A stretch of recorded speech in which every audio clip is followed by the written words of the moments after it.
Sean McLean. Deck Coach's Corner. You're listening to the Rugby Coaches Corner podcast with your host, Andy Plymer. For someone to explain. Bringing you up-to-date coaching concepts from the world of rugby. The distinction between these mandatory. Sharing ideas to make the game better. Welcome to episode number 2 of the Rugby Coaches Corner podcast, and our first guest on the show's history is a good friend of mine, Jack Hanratty. He's an Irishman based in Nova Scotia. He's been there for 3 years. Nova Scotia is achieving great results as a product of his hard work, and a huge thanks to him for coming on the show and being the first guest. So thanks very much, Jack, and thanks for joining us. Thanks for having me. You're currently based in Nova Scotia. What's your backstory to where you got to now? What kind of led to you becoming the provincial head coach for Nova Scotia Rugby? Yeah, it's always a big question. How did you end up in Nova Scotia? Was it a reward, or were you shipped off there? I'm familiar with penal colonies. So. Yeah, I'm enjoying being here. It's working in rugby full time, no matter what you do, is a pleasure. And you have to remind yourself on a regular basis that it is such a lucky job that you have. I got my first opportunity. When I left school, I was very conscious of being involved in sport, being involved in rugby, and I think nearly every 18-year-old has that thing. We're all going to be involved in rugby. All of us are going to get full-time jobs in rugby, and there's only very few of us that actually got lucky with it or realised that the money isn't that great, so everyone else leaves.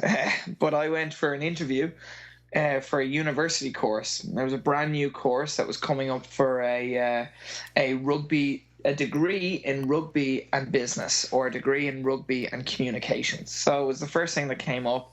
I was very interested in it because I really wanted to take my coaching further.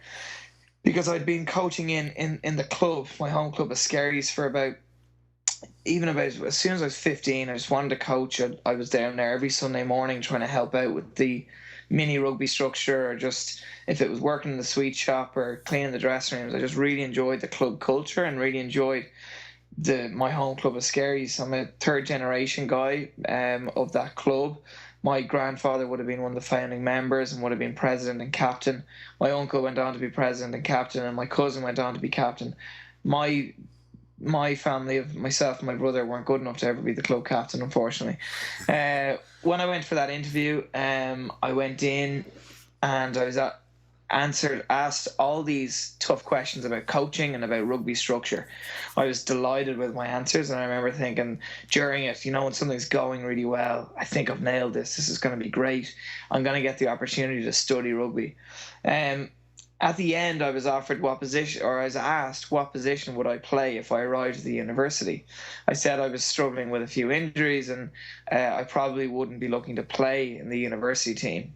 Suddenly, I saw their body language completely turn, and I quickly realized that this is a recruitment tool for their team as opposed to trying to develop the next level of coaches. So, as an 18-year-old with a bit of attitude, I decided to phone one of the interview panel and say, I thought I did a very good interview. I'm upset that I don't get the opportunity to go and study the course, and nobody said I needed to be a player to apply for this. He quickly said that he remembered my interview, which was always a good start, that he was pleased I contacted him, and then said, would I ever think about working in rugby development? So I ended up applying for a job. He contacted me 2 weeks later and said, please interview for this job. So I interviewed for a lower position with Leinster Rugby as a community development officer, and ended up getting it. And it was the start of my rugby development and coaching on a professional basis. I ended up, within the first year and a half of me taking the job, I ended up lecturing on that university course that I didn't get into. So the irony of it. And I remember the course director came in afterwards and said, you guys are all trying to get a degree to get the job that this guy has. And as a chubby 19-year-old, it was a pretty good feeling. So that's a great message there too. Like for anyone going for any job there, if you don't get it, there's no harm in a follow up call and just gets your name out there and gets you remembered, and who knows where it goes from there. So that's great. Yeah, and a lot of rugby things is all about contacts and good relationships you have. I know that any coaching team you're on, the knowledge is so important, but the coaching philosophies and just the personalities it's crucial. You need a good dynamic in any setup. Yeah. So from Leinster there, you started doing some community rugby, and how long were you at Leinster for, and how did that kind of morph your position? How'd that change and grow? Yeah, I was there for 5 years, and I was very much the jack of all trades. Excuse the pun. Yeah. I had no issue in be it sweeping up the dressing room again. I was from the club setup. I just felt like if your provincial team, which I mean, it was very close to representing your country. We've only got 5 provinces in Ireland, so when you represent your province, it's a pretty big deal. I always said that if they needed anything, through my 5 years, I ended up doing, just from people not showing up to work or people being sick, I ended up doing PRO at one stage. I did pre-match announcer at one stage. I did halftime interviews at one stage. I did manager at one stage, bag man at another stage. I did the mascot once because I just said I'd always now if I ever get to be the head coach of Leinster, I think that's certainly my book title, from mascot to head coach. Absolutely. But it did morph and it did develop. When you're around those setups and even being manager or making sure the water goes out, you can't help but learn. You're watching the training sessions. Absolutely. You're seeing the players' interaction, and you're seeing even the coaches' meetings beforehand and how much detail goes into training sessions. It was then that I ended up getting part of my Leinster role. I became head of rugby in one of Dublin's big universities, Dublin City University. Rugby wasn't very popular because it wasn't a club side; it was a university, so it was extra to club. And we decided to go a different route. We decided to try and get some of the best players in the province to try and come out and play, but have it as them expressing themselves. They were coming. These players that we recruited on scholarship were involved with the Leinster Academy program or would have been involved in club programs, but everything was so structured that these 19, 20-year-olds didn't have an opportunity to play a bit of fun rugby. We came in with a mantra of just not trying to just win games by the skin of our teeth. We just wanted these players to express themselves and to just play quite an open style of rugby. And for me as a coach, that got me to learn a lot. Yeah. And we ended up having some really good scholarship players, some of which are contracted with Leinster, one of which has just been announced in the World Cup squad for Ireland. That's fantastic. So yeah, it was an incredible feeling, and one of the things that we tried to do was get the women's and men's team to unite a bit more. Yep. And that created a real force around campus.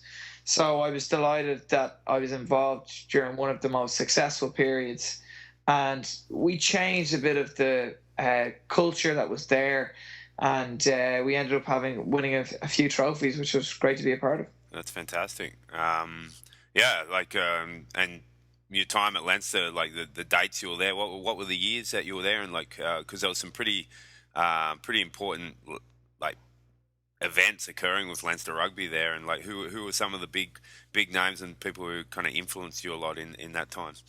Yeah, I was lucky I came in first with Michael Cheika, who I always found him quite negative on the training park, but he had his role, and I think people of Leinster and Ireland only saw how much he's done when Joe Schmidt came in afterwards. Cheika completely changed the concept of rugby there. They completely changed and was, in my view, one of the first professional coaches in Ireland.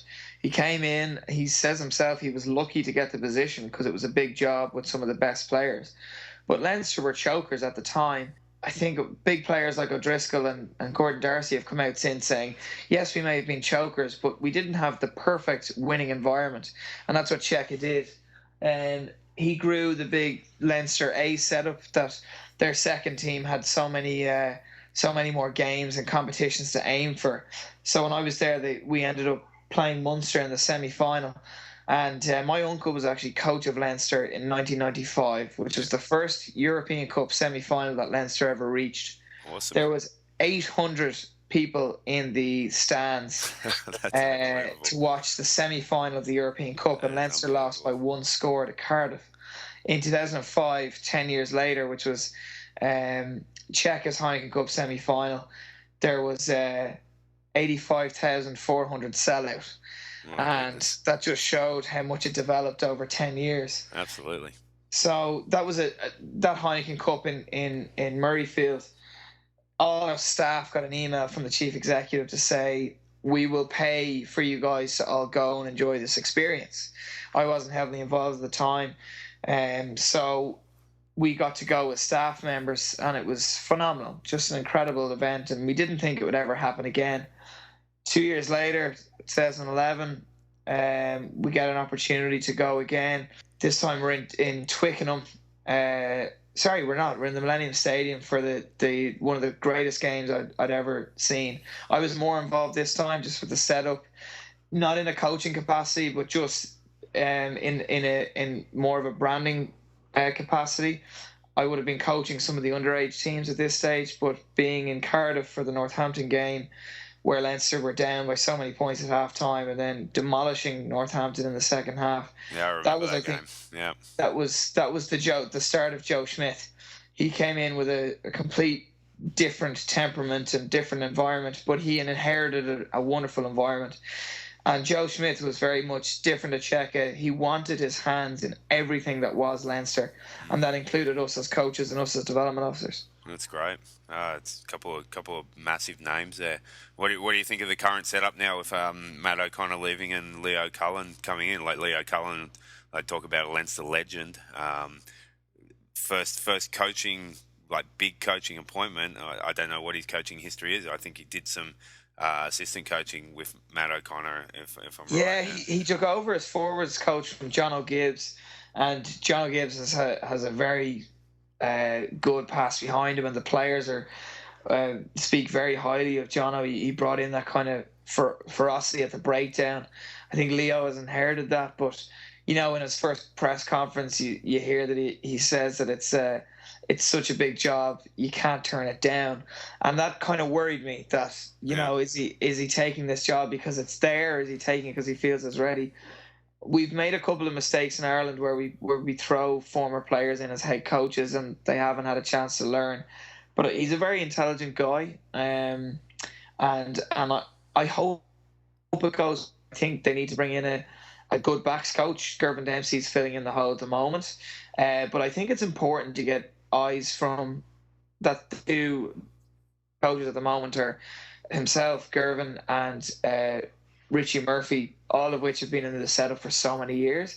I think it would be good to get a different eye to come in and join the team, and that would be my only worry going forward. But they've had a decent start in pre-season. Yeah, it's definitely one to watch, and they're one of my favourite teams going around, so I'll definitely be watching. Okay, so like more onto your role now. With your current role with Nova Scotia, you're the provincial head coach there, and kind of from previous conversations, you do a bit of everything as well. How do, like, just backtracking a little bit, when you arrived in Nova Scotia, what was the current kind of climate for Nova Scotia rugby? How'd you find it? It wasn't what I was sold in the job description, that's for sure. It was the one thing that certainly got me energized and got me refreshed in the sport was that it was in need of change, and people were certainly ready for something new. The first day I took the job, which I rejected a couple of times first, I don't know, maybe it was me not wanting to admit that I wanted to leave. So I would keep giving reasons of not wanting to come until one day I had a very good heart-to-heart with my boss in Leinster, who I respect fully and loved working with him, just said, if you're going to become head coach of any professional team, you're going to have something different in your CV. So why not go while you're so young? Yeah. So since then, I had my eyes opened and I was ready to go with energy. Arriving here, they hadn't had good results, senior provincial, or the women's game was always strong, was always decent, but it never had to have a good standard because the other Atlantic regions weren't that high anyway. So Nova Scotia were kind of, in my view, the best of a bad lot. Coming here, I didn't realise it would be such a struggle to get people to represent their province.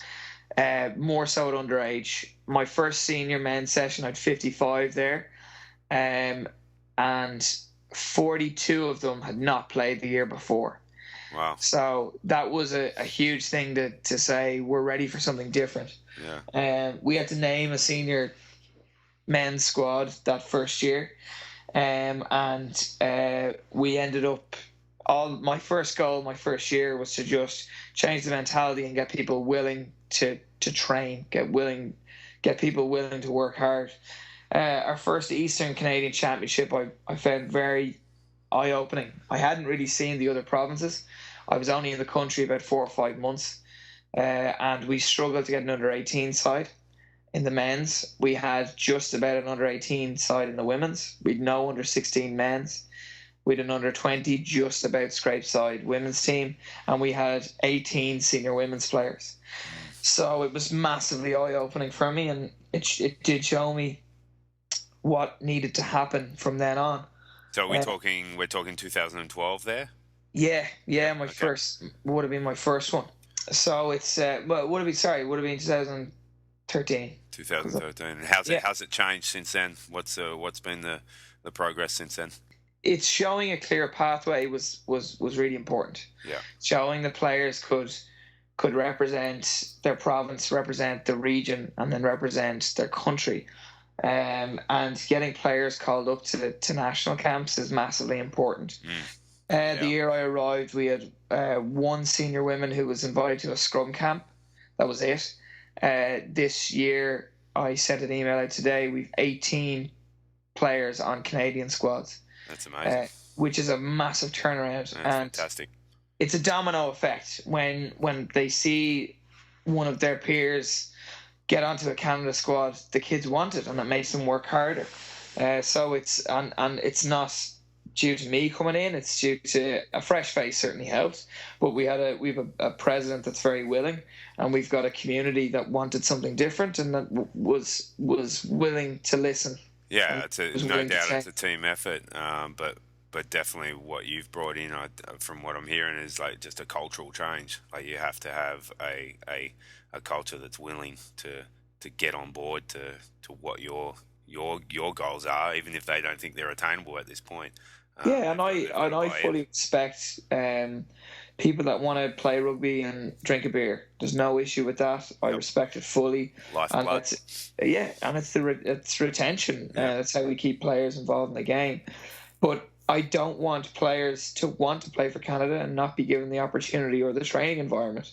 So my second year, the line was, don't train because you don't want to play for Canada. Train hard because the guy beside you might want to. Yeah. And that was a line that I think we certainly live by, and by year two our numbers and our standards certainly lifted up. Yeah, fantastic.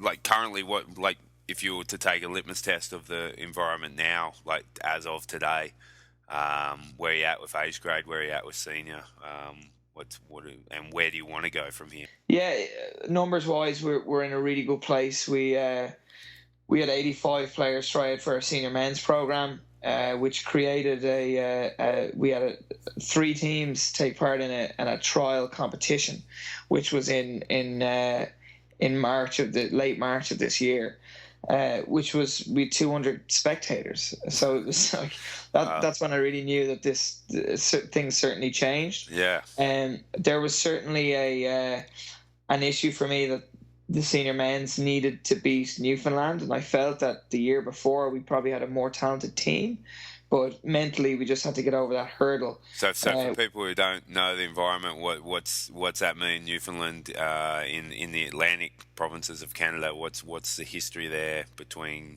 Nova Scotia and Newfoundland, and also like Newfoundland in general? Yeah, well, it's 15 years of losses.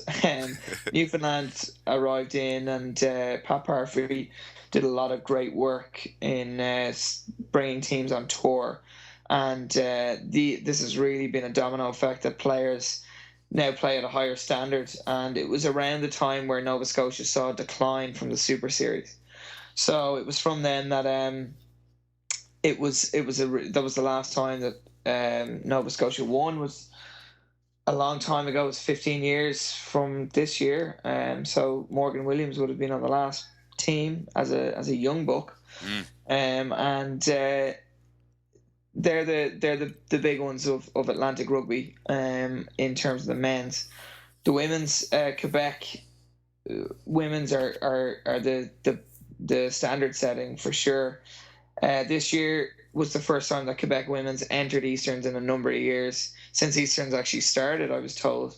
And Nova Scotia had an opportunity of playing against Quebec. I took over coaching the senior women's team as a real challenge, and it certainly was, through personalities and abilities. Yep. And we played the Eastern Canadian Championship, and we lost the first game to Quebec by 28-5.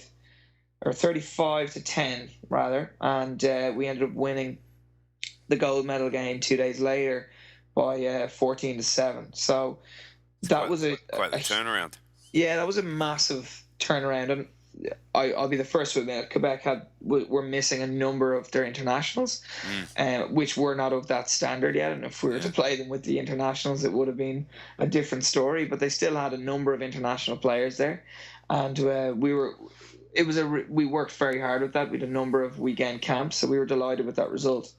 The real success story, because under 18 women's has been very successful over the last few years.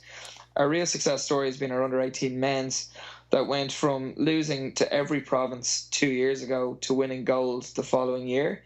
Quebec again are the standard setters, and we're delighted that they joined Easterns this year, because it really gives us a team to show that they're that standard above. And we ended up losing the gold medal game to Quebec. Quebec won comfortably, but it was a real a silver medal was a real achievement for the group of players. Yeah. So underage, we're there in terms of competing, but we still, for the next going forward, we want to create the training environments that's not just a couple months prep. We want to start now and make sure we're ready. Yeah, absolutely. It's got to be a full-time thing. And just for people who aren't familiar with the environment, Easterns is Eastern Canadian Championship, and it'll involve Eastern Ontario, Quebec, New Brunswick, Newfoundland, Nova Scotia, and PEI, if I'm correct. That's everyone covered? Bang on. Yeah, all right. All right, so one of the main goals of this podcast is kind of sharing coaching kind of philosophies and tidbits for listeners out there. So if someone was to rock up and watch a session coached by you, and it was like a general skills session, not a specialist session, a general skills session, what's some of the things they'd see? What's some of the things they'd hear? What would be like some of the coaching philosophies that would be kind of shining through in a session like that? Questions, but not so much from me. I think sometimes in coaching at the moment, we create an environment where when players ask us questions, we try and push the questions onto other players. I respect that, but there's some times where kids are just dying to know the information, and players are dying to know the information. And so far, we can go so much further with the questions. When I say questions, I mean that there's an environment that's comfortable with players asking questions to me or to the other players, and the other players are giving advice back. I'm a huge fan of that, and in growing the game, we're not going to be able to do it one coach at a time. It really does mean that all players need to be working with each other to develop. Yeah. The main thing that you'd notice in a coaching session with me is games. Yeah, absolutely. Games happening all the time. game environments all the time. If I ever use a bag or a hit shield, anything that I do it with, it'll always be then the hit shield or the bag will be taken away, and we do it in full contact. Yeah. Because I think sometimes, and I know myself, and I mean, you know as well as I do, you learn every time you take a training session. And when I look back at the first training sessions I took when I was 18, you almost get red-faced even thinking about it. It's cringeworthy for sure. Yeah, absolutely. But that's how you learn. Yeah. Well, you coach how you were coached often. Absolutely. And every environment that we want to have, I want to make sure that the players get an opportunity to try the skill, to try it in a game scenario. Yeah, and that's I enjoy breaking things down. I do enjoy breaking things down, but I want to make sure that is in the main focus of when we go into a full speed game scenario. Yeah, and that's even more important in the Canadian setting. These kids don't play enough rugby. They don't see enough rugby. So if at every session, 80% of their session is actually rugby, well, they're going to get better.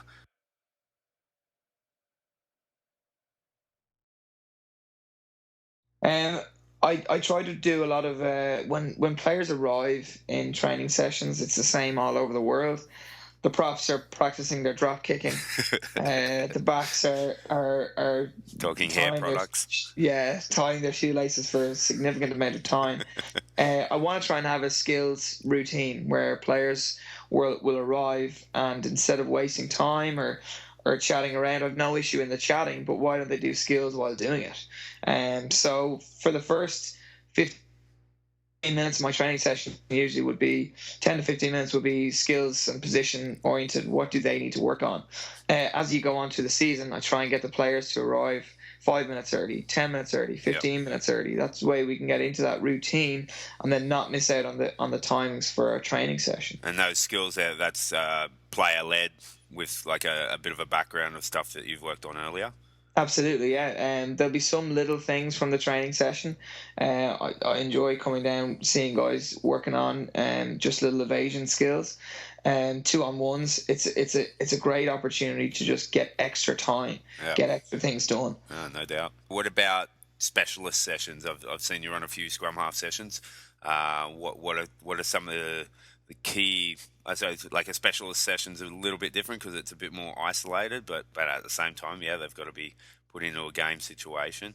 What are some of the key things you focus on with scrum half work, and how would you've got 20 minutes with a couple of scrum halves, how would you lay out that session?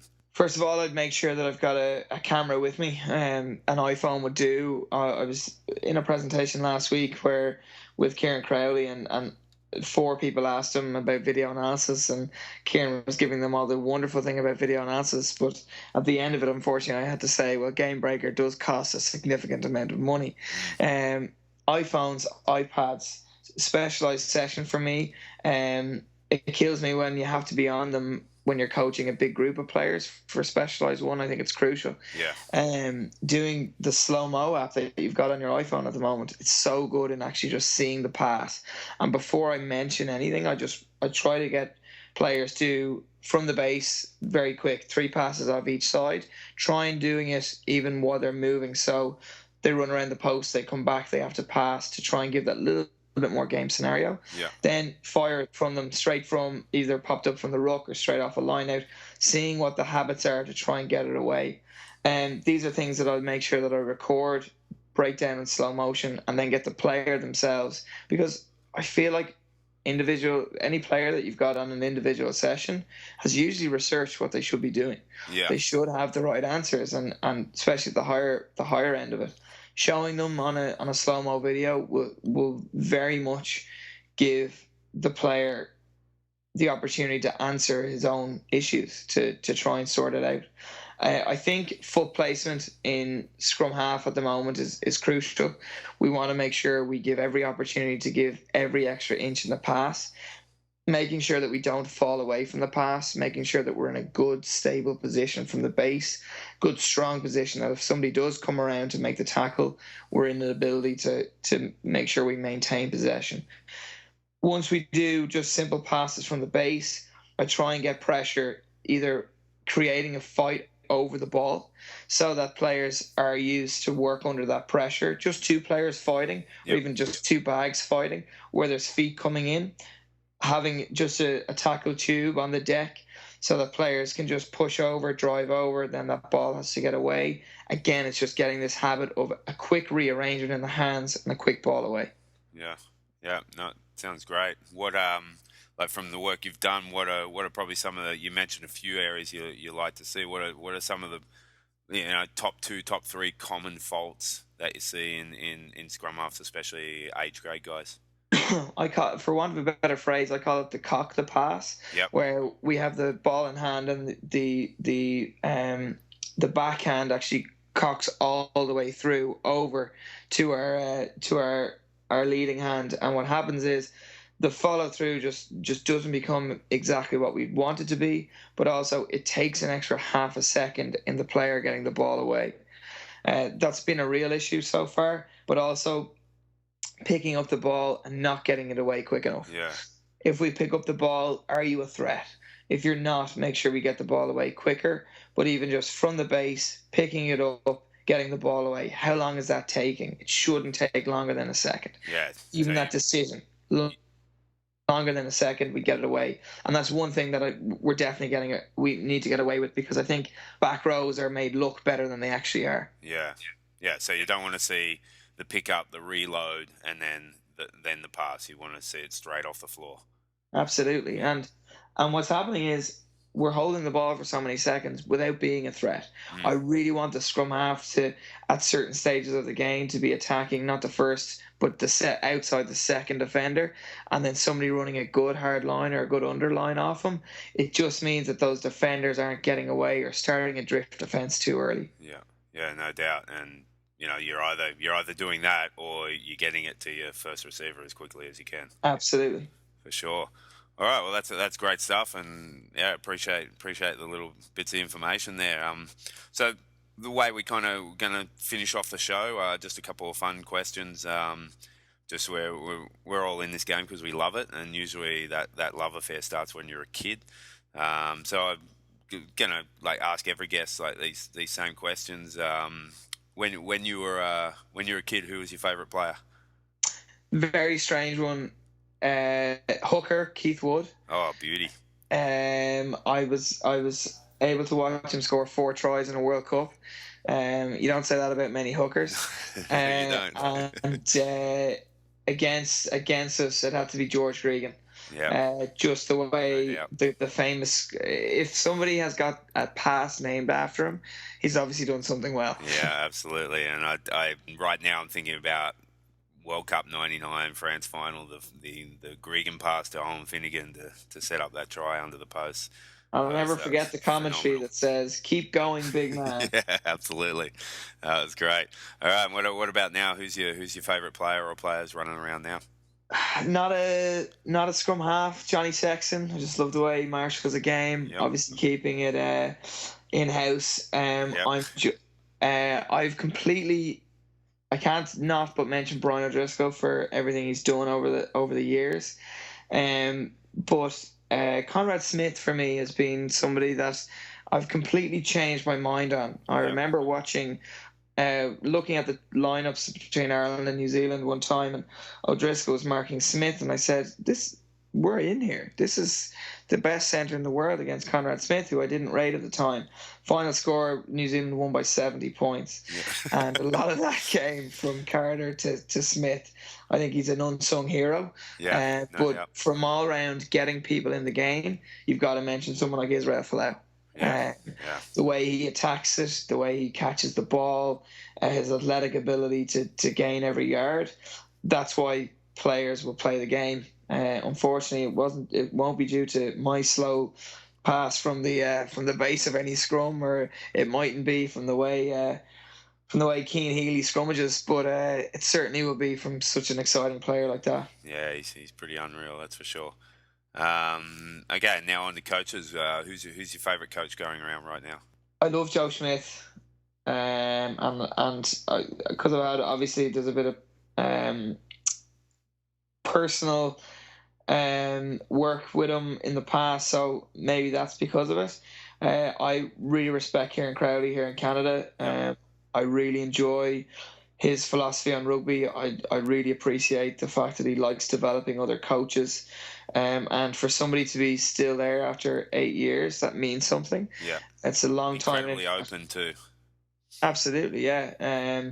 That's a long time in international rugby, but I have to show a lot of respect for Conor O'Shea and the way he's turned around Harlequins. Yeah. It's been he's someone that I've always enjoyed, the fact that he's turned around an entire program, and I don't want to be quoted this, but Stuart Lancaster has completely turned around England. I totally agree.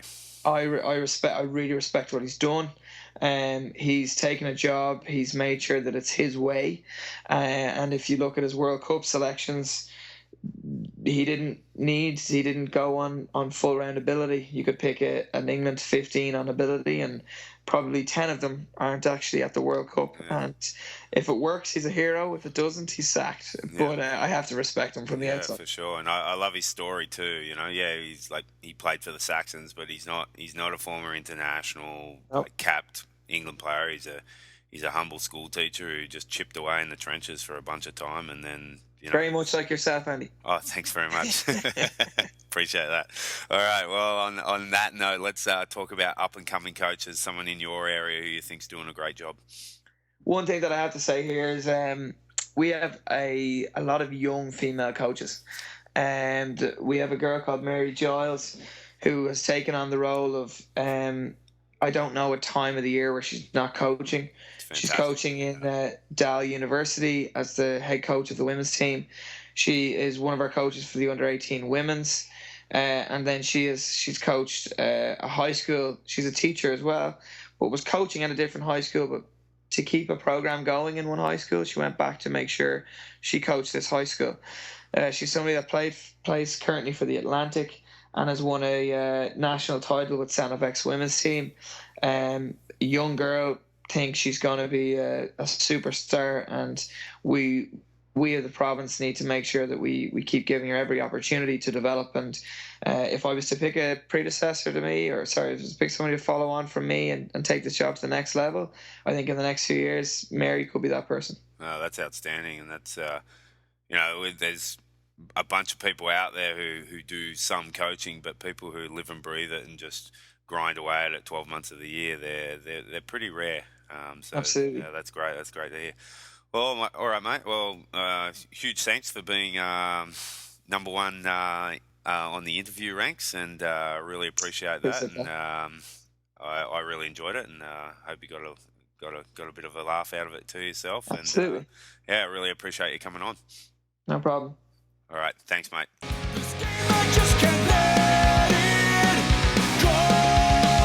Thanks for listening to the Rugby Coaches Corner podcast. If you enjoyed the show, please leave a review via iTunes and keep listening for the next episode. You can also follow us on Twitter at RugbyCoachSCNR or via the website at therugbycoachescorner.com.